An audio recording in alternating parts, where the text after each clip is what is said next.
What's going on, guys? It's Andy. Today I'm going to be taking a look at the Sony PSP Go. Now, this is the successor to the original Sony PSP released in 2004. The PSP Go, however, was released at the end of the PSP life cycle in October of 2009. So the PSP Go, in every way other than its form and its layout, is identical to the PSP in every way, in the sense of the games that it plays, the hardware, the buttons that you've got access to. Everything is going to be identical except, again, the layout. So this is not an original PSP, it's a Vita, but the original PSP was a very similar form factor and design. Granted, it was a little bit smaller than the Vita. In every other way, it was very similar.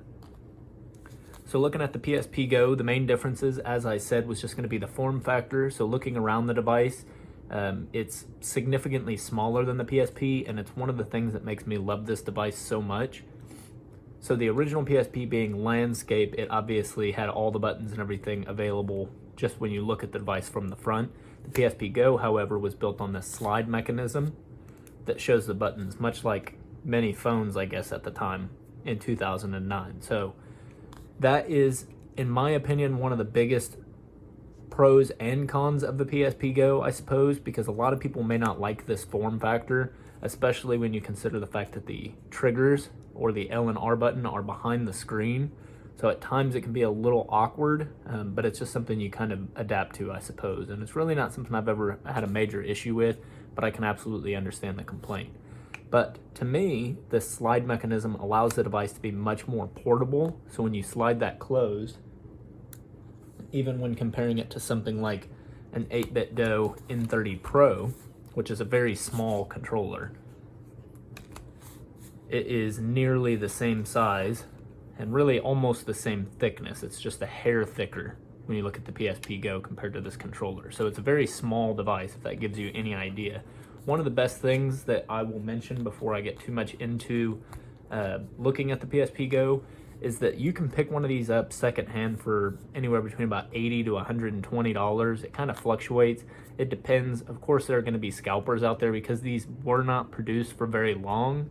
So there aren't just a ton of them on the market, but you're going to undoubtedly run into some people that are asking a bit too much for them. But if you can find one for sub $100, I would absolutely grab it up, because this, to this day, versus the Vita or my Switch or DS or whatever it is, this is still my favorite handheld to date, including the original PSP, which I was a huge fan of. And the PSP Go is a system that I adapted pretty late in its life cycle. So really, I think actually it was probably after the PSP Go was even supported. So it came out in 2009. I think I bought my first one, which was this black one, in probably 2013. So about 7 years ago. And then this one I bought in probably about 2015. So about 5 years ago. So again, if you can find one at a good price, I definitely recommend it. I still absolutely love the PSP Go. And the best thing about it is, of course, in 2020, it's very easy to hack these systems. And the same goes for the original PSP. Even if you can find one of those, it's very easy to hack these and add emulators or homebrew applications or even native PSP games on the system itself. One of the nice things that the PSP Go has over the original PSP is that it has built-in memory. It is 16 gigabytes on board, and you do also have the ability to expand the storage with, of course, a proprietary Sony memory card. So these are not going to be easy to find. I would say with the 16 gigs, believe it or not, that is more than sufficient for these systems. You can fit quite a lot of games on it, and then you just can kind of rotate them as you see fit. But with the original PSP, there was no onboard memory. You only had the removable Pro Duo card, and the most I had ever seen at the time was about 8 gigs. I think now you can get a Pro Duo card that's like a built-in adapter for a micro SD. So that is a pretty viable solution. But again, just for the portability and the form factor and the fact that it does have the built-in memory, this is going to be all around right out of the box. It's going to be pretty much ready to go with the exception of that one application that you need to actually hack the device. So jumping into it, we'll just slide it open. You'll see that automatically wakes the device. And the other cool thing is that it is something most people would never ever even use, but it also has a clock face with the date on it. So I believe, is that time even right? No, it is not right. So if that goes to show you anything, I just use this thing for games, and I actually use it quite often. So the time isn't even right. So we'll slide it back open. Looking at the system, again, this is the same as the PSP. Any of the models of the PSP that you buy, they're going to have the same hardware, the same software all around. It's just going to be the form factor that's different. So we still have the same buttons. We have a four-way directional pad here. We have a small analog stick, and it's a slide analog stick, much like the 3DS or the original PSP. You've got start and select buttons, X, O, triangle, and square, and then of course on the top, as I showed before, you've got R and L. On the side, you've got a physical wireless switch. You've got the slot for your M2 memory card. On the bottom, you've got a 3.5mm headphone jack and the proprietary USB charging cable.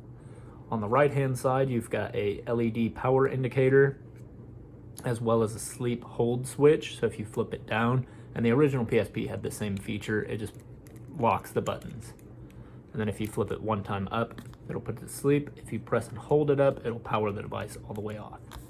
So we'll just wake it back up and jump into some of this. And the battery's nearly dead. I've noticed that because these batteries are, you know, at the very least probably 9 years old now, they don't necessarily always give you an accurate reading.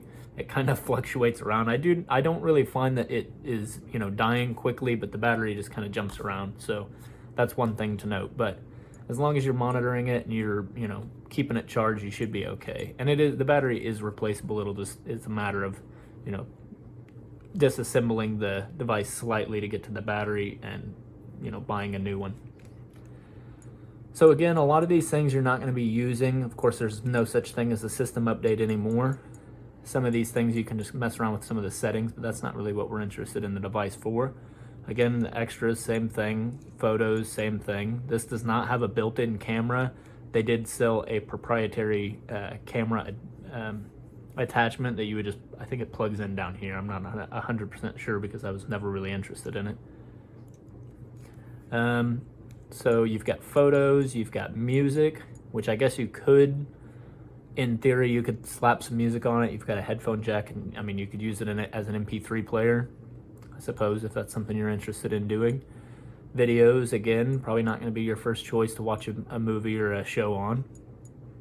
But the games, this is what we're looking for here. So with the PSP, and again, I'll just show you if you press the, oh, it's not going to work right there. If you press the select button, it brings up the hack menu.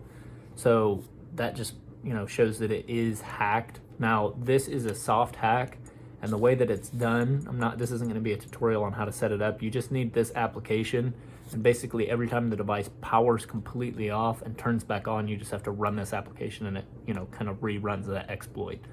So the nice thing with the PSP and the PSP Go is that with the hack, there has been, you know, for years and years and years, the PSP has been a system that has been hacked. So there is a huge, huge community of developers that have worked on homebrew and emulation and all sorts of different fun applications that you can kind of toy around with, and, you know, things like Super Nintendo emulators that work well. You've got Game Boy Advance emulators. You've got, you know, NES, any of the Game Boys, of course.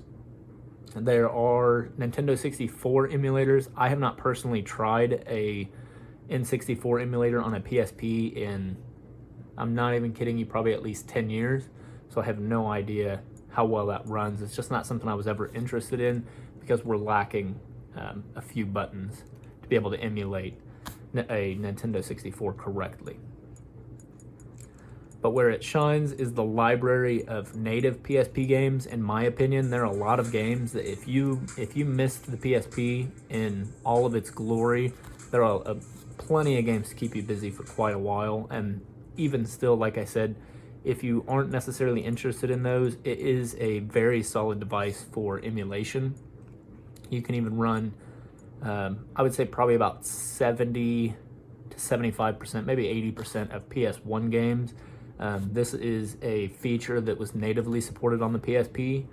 In 2020, it can be done pretty easily with a PSP ISO and an application to convert it to a PSP recognizable format. So you can pretty much play any PS1 game. You've got Game Boy Advance, Super Nintendo, pretty much the whole plethora of older systems. Of course, you're not going to be playing anything past Nintendo 64 or PlayStation 1. But we'll just jump into a couple of games. I'll show you a little bit of Game Boy Advance because that is a system that, in my opinion, really shines on the PSP Go, and a lot of that has to do with the form factor. It just feels very Game Boy-esque, I suppose. So we'll jump into a little bit of Pokemon Fire Red, and I believe I have a save state. The power of emulation. So we'll load the state at slot 0. Okay, and there you have it. And so volume control is also on the top behind the screen there. You do have 2 little speakers here. And it's a Sony product, so I mean, all around it's very well built. It's very solid. I mean, it's a very premium feeling device. And the speakers are no exception. They're not just unbelievably loud, but they're pretty clear.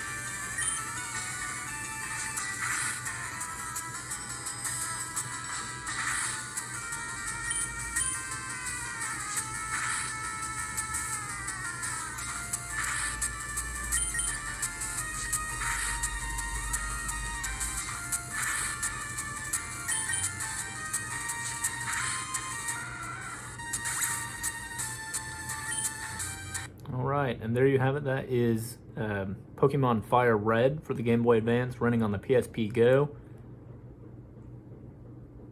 We'll just exit GPSP.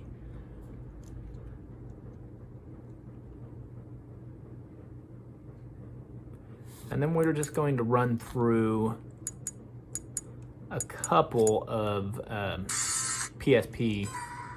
native PSP games. Because again, I think that's kind of where it shines, especially if you missed a lot of the PSP era. Some of them haven't aged terribly well, of course, as far as the graphics go, because they are, I mean, you think about a system that was designed and released in 2004, I believe, was when the original PSP was released. It may have been 2005. But either way, you're dealing with pretty old hardware, and video games, I mean, it was a whole different world back then. So one of the nice things too about having the games digitally, you know, actually saved on the device instead of running a UMD disc, which by the way the PSP Go does not even have. But one of the nice things about running the games digitally from the internal memory is how fast they load. So you just saw this is Grand Theft Auto Vice City Stories, which is one of the biggest games available on the PSP, and it loaded, I would say, maybe 12 seconds or so, 10 to 12 seconds to be from the main menu, the X and B menu, to in the game. So that's pretty impressive. There's really not a lot of waiting around time on these devices, with, I mean, as long as you're loading them again from some form of digital media. And of course, it's a native game, so it's going to run well. You're not going to have any issues with frame drop or anything like that. It's a game that was originally released for this hardware, so that's a little bit of Grand Theft Auto. You do have a pause game feature, which is really nice. If you click pause game, it'll take it just a few extra seconds, and basically it just suspends that game. And that's a built-in feature on the PSP, so there's really not any tweaking or anything you have to do to get that feature, but now you can, you know, jump back to the main menu and you can go into some other things, you can even play some other games, and you'll still have that resume state right there. So one of the nice things, I'll jump into Final Fantasy III, which in my opinion is my favorite Final Fantasy game, but on the PSP it seems like it's the best place to play it because it's the same remastered version that was released on the Nintendo DS, as well as re-released, I believe, for iOS and maybe even Android. But there are additional features on the PSP that the DS doesn't have, and as far as I know, the iOS and Android version doesn't have either. And that's one of the best things about the PSP is if you're like me and you are a big fan of, turn-based RPGs or even some action RPGs, the PSP library is absolutely full of them. So, I mean, you've got tons and tons of options of games to play. You've even got Monster Hunter games that run and play very well on the PSP. And again, I am taking a look at the PSP Go, and what I'm talking about is the PSP Go, but the same applies for the PSP. So if you have one of those just laying around, or you find one pretty cheap, the same can be done on an original PSP. The biggest difference is that you'll also have to have the memory to back it, where the PSP Go already has 16 gigs built in.